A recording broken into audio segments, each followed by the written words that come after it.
हैं स्वस्थ व्रत एवं आयुर्वेद परिचय।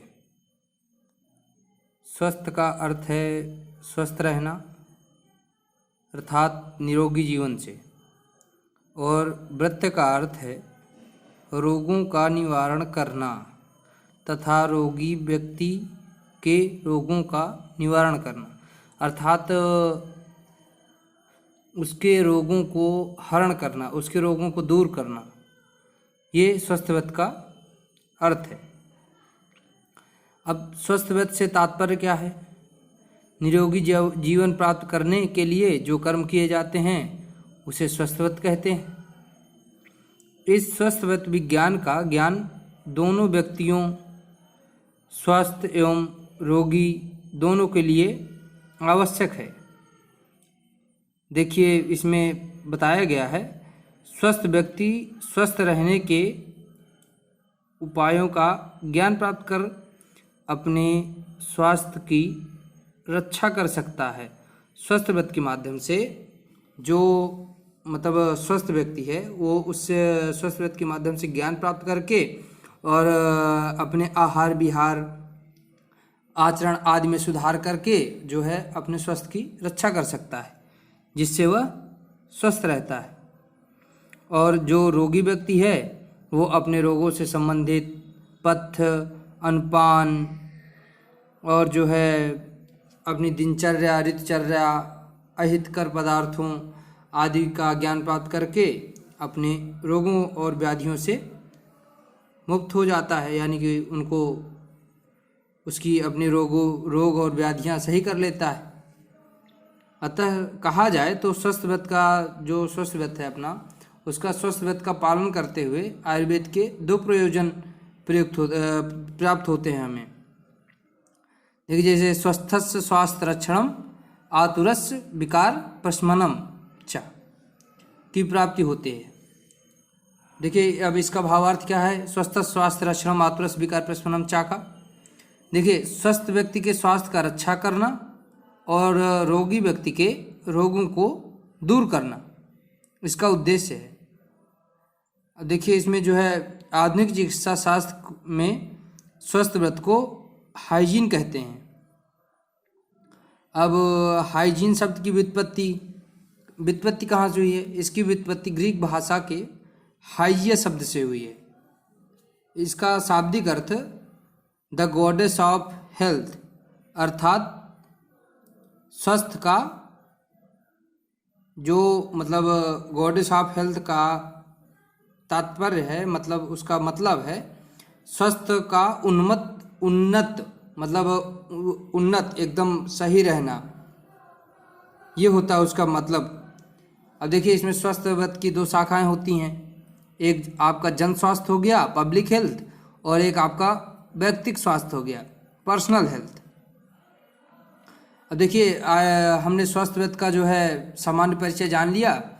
अब इसके बाद हम आगे चलते हैं आयुर्वेद में।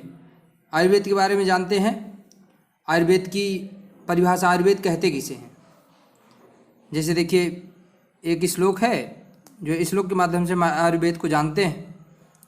हिताहितम सुखम दुःखमायुतस्य हिताहितम मानं चातच्च यत्रोक्तमायुर्वेदः सा उच्यते। मतलब इसका अर्थ क्या है? आइए अर्थ समझते हैं।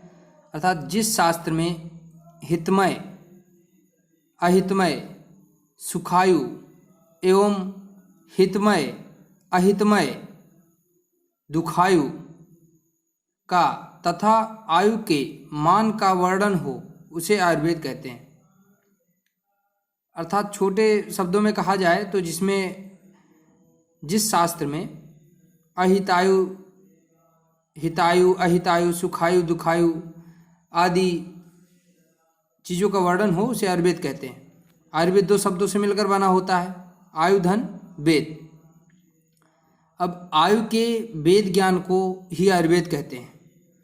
अब आइए देखते हैं, आयुर्वेद की परिभाषा हो गई। अब देखते हैं आयुर्वेद का अवतरण। देखिए, आयुर्वेद का अवतरण दो प्रकार से बताया गया है। एक तो हम देखते हैं चरक संहिता के अनुसार, और एक देखते हैं सुश्रुत संहिता के अनुसार। तो हमारे मतलब कोर्स में जो है वो चरक संहिता के अनुसार है, तो उसे देखते हैं।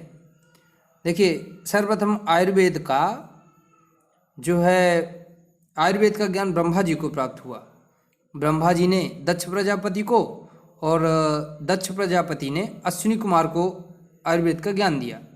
अश्विनी कुमारों ने इंद्र को आयुर्वेद का ज्ञान दिया और इंद्र ने भरद्वाज ऋषि को आयुर्वेद का ज्ञान दिया। भरद्वाज ऋषि ने आत्रेय पुनर्वसु को आयुर्वेद का ज्ञान दिया। आत्रेय पुनर्वसु ने, इनके 6 शिष्य हुए। देखिए आइए जानते हैं कौन कौन। इनके अग्निवेश एक हो गए, भेल दूसरे हो गए, जत्तुकर्ण तीसरे हो गए, पराशर चौथे हो गए, हारित 5वें हो गए, क्षारपाणी 6वें हो गए। इनके 6 शिष्य हुए। इन्होंने अपने 6 शिष्यों को आयुर्वेद का ज्ञान दिया। और देखिए आइए जो है इसके बारे में विस्तृत चर्चा कर लेते हैं, जो है आयुर्वेद के अवतरण के बारे में। देखिए सभी शास्त्रों में ब्रह्मा को सर्व ज्ञानमय कहा जाता है। ब्रह्मा इस कल्प में आरंभ में, जब इस कल्प का प्रारंभ हुआ था, जल पलायन के पश्चात आदिकाल में ब्रह्मा को आयुर्वेद का प्रथम जनक एवं उपदेष्टा कहा गया है। मतलब आयुर्वेद का प्रथम जनक कहा गया है और जो है आयुर्वेद का जो इन्होंने उपदेश दिया है इसको भी बताया गया है। अब देखिए आयुर्वेद का प्रथम ग्रंथ क्या है। आयुर्वेद का प्रथम ग्रंथ जो है वो आपका ब्रह्म संहिता है। जो आयुर्वेद का प्रथम ग्रंथ था वो आपका ब्रह्म संहिता था, जो ब्रह्मा द्वारा रचा गया था। इसकी रचना ब्रह्मा जी ने की थी, ब्रह्म संहिता की। और देखिए जो है ब्रह्मा ने सर्वप्रथम दक्ष प्रजापति को आयुर्वेद का उपदेश दिया। जो ब्रह्मा जी ने दक्ष प्रजापति को आयुर्वेद का सर्वप्रथम उपदेश दिया। अब इनमें जो दक्ष प्रजापति थे, इनकी परंपरा में सिद्धांत पक्ष की प्रधानता थी। अब दक्ष प्रजापति ने दोनों अश्विनी कुमारों को जो है आयुर्वेद का उपदेश दिया। और जो है दोनों अश्विनी कुमारों ने ब्रह्मा से, जो दोनों अश्विनी कुमार थे उन्होंने ब्रह्मा जी से आयुर्वेद का ज्ञान प्राप्त किया। और इन्होंने गत निग्रह ग्रंथ से, जो एक अपना ग्रंथ है गत निग्रह, उस ग्रंथ से यह सिद्ध होता है कि इन्होंने अश्विनी संहिता और चिकित्सा सार तंत्र जो मतलब रची गई हैं, इन्होंने अश्विनी संहिता और चिकित्सा सार तंत्र से यह जानकारी हमें प्राप्त होती है। और जो है एक ग्रंथ और है नाड़ी परीक्षा ग्रंथ के अनुसार फिर इंद्र ने दोनों अश्विनी कुमारों से जो है आयुर्वेद का ज्ञान प्राप्त किया। दोनों अश्विनी कुमारों ने इंद्र को जो है आयुर्वेद का ज्ञान दिया। और जो है इसके बाद चरक संहिता के अनुसार देखा जाए तो इंद्र ने आयुर्वेद का अध्ययन करने वाले ऋषि भरद्वाज थे। मतलब इंद्र ने भरद्वाज ऋषि को आयुर्वेद का उपदेश दिया। और भरद्वाज ऋषि ने आत्रेय पुनर्वसु तथा आत्रेय पुनर्वसु ने अपने 6 शिष्यों, हम जैसा कि पहले आपको बता चुके हैं, आत्रेय पुनर्वसु अपने 6 शिष्यों अग्निवेश, भेल, जत्तुकर्ण, पराशर, हारित, क्षारपाणी 6 शिष्यों को आयुर्वेद का उपदेश दिया। अब इन 6 शिष्यों ने अलग अलग संहिता ग्रंथ की रचना की, जैसे साम्य प्रगति हो गई, अग्निवेश संहिता हो गई और चरक संहिता हो गई। चरक संहिता के नाम से इनका आयुर्वेद का एक शीर्ष ग्रंथ है। जो चरक संहिता है वो आयुर्वेद का शीर्ष ग्रंथ माना गया है। आचार्य चरक ने अग्निवेश संहिता का प्रतिसंस्कार करके उसमें उपयोगी कृतिमय अंशों का निवेश किया। जो आचार्य चरक थे उन्होंने जो है अग्निवेश संहिता का प्रतिसंस्कार किया, मतलब उसको संस्कारित किया, उसमें और सुधार किया। जो उसमें कमियां थीं उसमें उसको सुधार कर उसमें और कुछ कृतिमय अंशों का निवेश किया, मतलब उसमें और कुछ चीज़ों को जोड़ा। और जो आगे चलकर उन्हीं के नाम से यह संहिता प्रचलित हो गई, चरक संहिता के नाम से। अब देखिए इसमें जो है जो अन्य आचार्यों की संहिताएं हैं उनमें सभी में और सभी ग्रंथों में आयुर्वेद का अवतरण किया गया है, आयुर्वेद अवतरण किया गया है।